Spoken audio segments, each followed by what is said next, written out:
সবার আগে দুর্নীতি মুক্ত হওয়ার শপথ নিতে হবে। প্রশাসনের প্রতি এমন আহ্বান জানিয়েছেন প্রধান উপদেষ্টা ডক্টর মোহাম্মদ ইউনূস। দর্শক, আমন্ত্রণ জানাচ্ছি এটিএন নিউজের নিয়মিত আয়োজন আমাদের কথা অনুষ্ঠানে। সঙ্গে আছি আমি স্বপন আহমেদ। এ বিষয়ে শুনবো সাধারণ মানুষের মতামত। তবে তার আগে এ বিষয়ে এটিএন নিউজে প্রচার হওয়া একটি প্রতিবেদন আমরা দেখতে চাই। আপনার নির্দেশনা অনুযায়ী রোববার সকালে নিজ কার্যালয়ে 3 দিনব্যাপী জেলা প্রশাসক সম্মেলনের উদ্বোধন করেন প্রধান উপদেষ্টা ডক্টর মোহাম্মদ ইউনূস। সরকার পরিচালনায় সকলের সহযোগিতা চেয়ে তিনি বলেন, কেউ যাতে এমন ভুল না করে যে কারণে পুরো দল গন্তব্যে পৌঁছাতে ব্যর্থ হয়। তার সরকার যে ব্যক্তি বন্দনার চেয়ে কাজকে বেশি গুরুত্ব দিচ্ছে সেটিও বুঝিয়ে দেন দৃষ্টান্ত দিয়ে। এটা যদি কোনো বড় কোম্পানির এক্সিকিউটিভদের একটা বৈঠক হতো, তারা বলতো আমি এই কাজ দিয়েছেন আমাকে, আমি এই কাজ করেছি, আমার এই সাফল্য হয়েছে, আমি ওই আরো এই কাজের জন্য প্রস্তুত। কারো রক্তচক্ষু বা ধমকে ভয় না পেয়ে স্বাধীনভাবে কাজ করতে মাঠ প্রশাসনের গুরুত্বপূর্ণ এই কর্মকর্তাদের প্রতি আহ্বান জানান অন্তর্বর্তী সরকার প্রধান। কারো রক্তচক্ষুর কারণে, কারো ধমকের কারণে কোনো কাজ করার প্রয়োজন নাই। অন্তত এই সময়টুকুতে আমি নিজের মতো করে যেটা আইন, যেটা করার দরকার, দেশের জন্য যেটা করার দরকার, সেটা আমি করব। আইন শৃঙ্খলা পরিস্থিতি নিয়ন্ত্রণে রাখতে বেসামরিক প্রশাসনের সাথে পুলিশের সমন্বয়ের উপর জোর দেন ডক্টর মোহাম্মদ ইউনূস। শান্তি শৃঙ্খলা বজায় একটা মস্ত বড় ইস্যু হয়ে গেল, 1 নম্বর বিবেচ্য বিষয় আমাদের। এটা যাতে আমরা বিফল না হই। সংখ্যালঘুদের রক্ষা মস্ত বড় দায়িত্ব, কারণ এটার উপরে সারা দুনিয়া নজর রাখে আমাদের উপরে। অনলাইনে ভূমি নিবন্ধন এবং জন্ম নিবন্ধন সনদ সহ বিভিন্ন নাগরিক সেবা প্রাপ্তি সহজ করতে নির্দেশ দেন প্রধান উপদেষ্টা। জন্ম সনদ দিয়েছেন, সেটাও কোনো পুলিশ ভেরিফিকেশন দিয়ে করেননি। আমাকে এনআইডি দিয়েছেন, সেটাও কোনো পুলিশ ভেরিফিকেশনের জন্য অপেক্ষা করতে হয় না। নাগরিক হিসাবে পেয়েছি, এই দেশের নাগরিক। পাসপোর্টও এই দেশের নাগরিকের একটা পরিচয়পত্র, এখানে পুলিশ ভেরিফিকেশন কোনো লাগবে। আমরা আইন করে দিয়েছি, এখন থেকে পুলিশ ভেরিফিকেশন লাগবে না। প্রধান উপদেষ্টা বাজার দর নিয়ন্ত্রণ এবং প্রাথমিক শিক্ষায় মনোযোগ দিতে বলেন। ভালো কাজের জন্য নিজেদের মধ্যে প্রতিযোগিতামূলক মনোভাব গড়ে তুলতেও জেলা প্রশাসকদের পরামর্শ দেন তিনি। অধিকারগুলো আপনার দরজায় পৌঁছিয়ে দেওয়া আমাদের কাজ। Abul Kalam Azad, ATN news, Dhaka. দর্শক, এতক্ষণ প্রতিবেদনটি দেখলাম। এবারে চলুন এ বিষয়ে সাধারণ মানুষের কি মতামত তা আমরা জেনে নেই।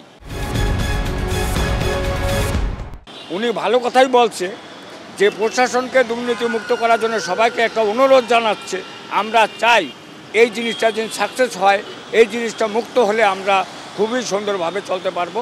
আমরা চাই দুর্নীতিটা মুক্ত হোক। আমি মনে করি প্রত্যেকটা মানুষেরই ভালো হতে হবে, হ্যাঁ, যে নাগরিক হিসাবে। যত না আপনার প্রশাসন থেকে যত না মানুষকে আপনার চাপ প্রয়োগ করা হোক যে দুর্নীতিমুক্ত হওয়ার জন্য, এটা সম্ভব না। আমার নিজের ভালো হতে হবে। এরকম যদি প্রত্যেকটা মানুষ ভালো হয়, তাহলে আমি মনে করি যে আপনার দেশ দুর্নীতিমুক্ত হতে পারবে। যদি নিজের দোষটা যে বুঝতে পারে যে আমার দোষ আছে, তাহলে অবশ্যই সে আগে কখনো অপরাধ করে না। কিন্তু আমি যে অপরাধী এটা আমিই জানি, আর কিন্তু কেউ জানে না। এই জন্য আগে নিজে ভালো হতে হবে, এটাই 100% সত্য। শুধু ইউনূস সাহেব না, এটা প্রত্যেকটা মানুষেরই বোঝা উচিত এবং করা উচিত যে আগে নিজে ভালো হব, পরে আমি দেশের ভালো করতে পারবো।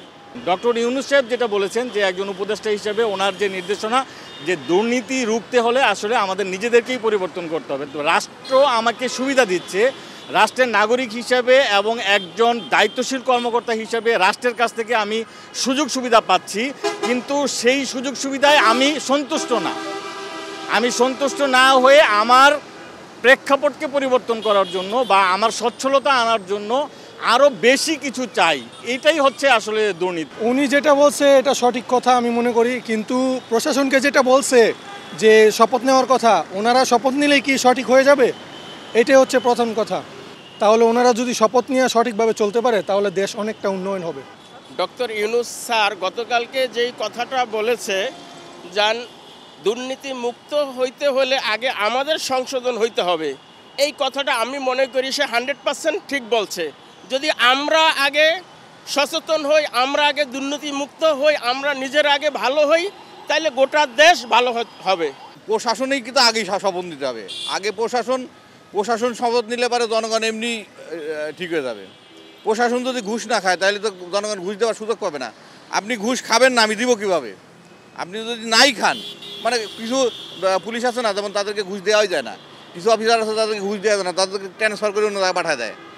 আমাদেরকে দুর্নীতিমুক্ত করতে হলে একদম টপ লেভেল থেকে শুরু করে নিচে পর্যন্ত আসতে হবে।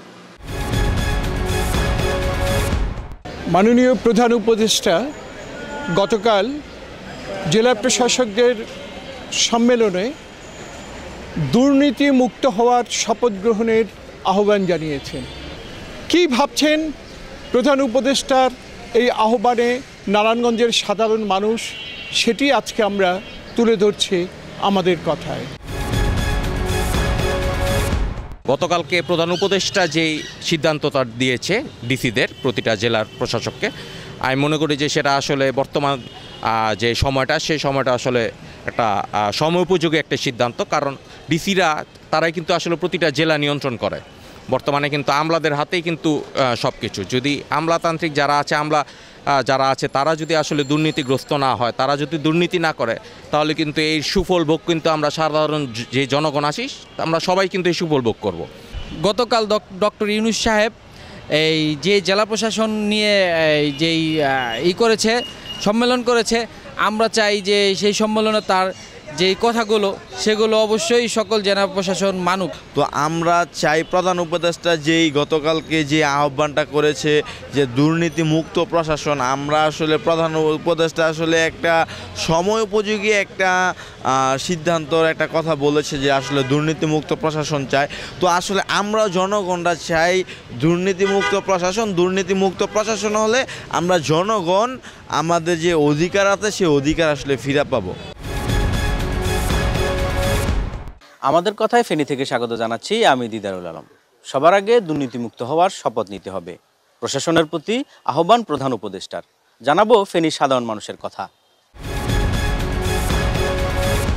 প্রধান উপদেষ্টা গতকাল যে কথাটা বলছেন যে দুর্নীতিমুক্ত একটা প্রশাসন দেখে, এটা করতে হলে ওনাদেরকে আরও অনেক কঠিন হতে হবে। এটা আসলে অনেক বড় কঠিন জিনিস। তো যদি ওনারা যদি কঠিন না হয়, তাহলে আমার মনে হয় যে এই দুর্নীতিমুক্ত প্রশাসন আনা খুবই কঠিন ব্যাপার। প্রশাসন যদি দুর্নীতিমুক্ত হতে হয়, তাহলে সর্বপ্রথম প্রধান উপদেষ্টাকে আগে সংস্কারটা নিশ্চিত করতে হবে। সংস্কারটা যদি নিশ্চিত হয়, এরপরে কাজের প্ল্যান অনুযায়ী মানে যে উনি যে কথাটা বলছে সেটা মানে আমরা সাধারণ জনগণ হিসেবে মনে করি যে এরপরেই একটা দুর্নীতিমুক্ত প্রশাসন হবে বলে আশ্বাস করছে। দুর্নীতি আগে পরে ছিল, এখনও আছে, তবে প্রশাসন যদি অ্যাক্টিভ হয় এই দুর্নীতি থাকবে না। দর্শক, এই ছিল আমাদের কথার আজকের বিষয়। এতক্ষণ আপনাদের সঙ্গে ছিলাম আমি স্বপন আহমেদ।